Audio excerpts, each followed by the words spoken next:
ప్రియుడి మీద కోపంతో విశాఖలో ఓ మహిళ బైక్ ను తగలబెట్టేసింది. బైకులన్నీ తను నిర్లక్ష్యం చేస్తున్నాడు అనే కోపంతో సెలార్లో పార్క్ చేసిన ప్రియుడి వాహనానికి నిప్పు పెట్టింది. అయితే దాని పక్కనే ఉన్న 13 వాహనాలు కూడా మంటల్లో కాలిపోగా మరో 5 వాహనాలు పాక్షికంగా దగ్ధమయ్యాయి. ఈ ఘటన విశాఖ సింగ్ హోటల్ జంక్షన్ లో జరిగింది.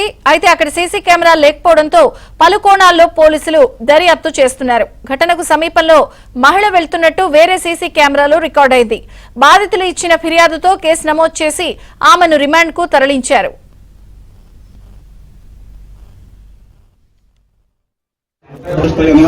పన్నెండు లీటర్లు అంటే చుట్టుపక్కల వెహికల్స్ కూడా చాలా ఫాస్ట్ గా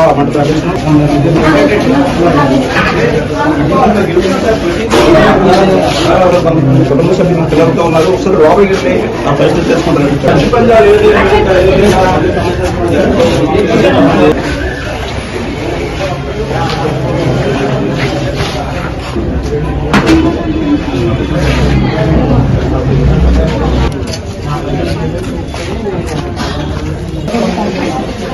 అది చల్లారా మీరు మారే చల్లారా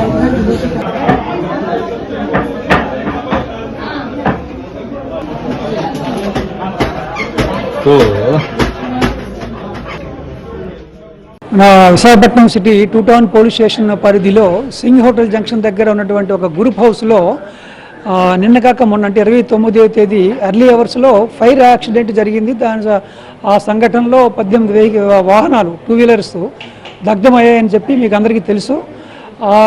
ఆ సంఘటనపై ఒక కేసు నమోదు చేసి ఇన్వెస్టిగేషన్ ఆఫీసర్ సతీష్ ఎస్ఐ గారు కేసు దర్యాప్తు చేసి అందులో ఒక మహిళను ఐడెంటిఫై చేశారు. ఆ సంఘటన కారణమైనటువంటి మహిళ, ఆమె పేరు కరుణ.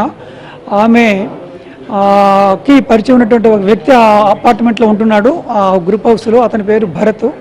అతను ఆమెకు అన్యాయం చేశాడు, మోసం చేశాడు. తనను పట్టించుకోవట్లేదు ఉద్దేశంతో, అతనికి డామేజ్ చేయాలనేటువంటి దురుద్దేశంతో ఆమె ఆ రోజు సింగిల్గానే వెళ్ళి ఒక అగ్గిపుల్లతో అతను భరత్ కొత్తగా కొనుక్కున్న, అంటే జస్ట్ 3 డేస్ అయింది అప్పటికి బైక్ కొనుక్కొని, ఆ బైక్ని ఆమె తగలబెట్టడం జరిగింది. ఆ ఘటనలో మిగతా బైకులు కూడా అక్కడ దగ్గరలో పార్క్ చేసి ఉన్నాయి కాబట్టి అవి కూడా కాలిపోవడం జరిగింది.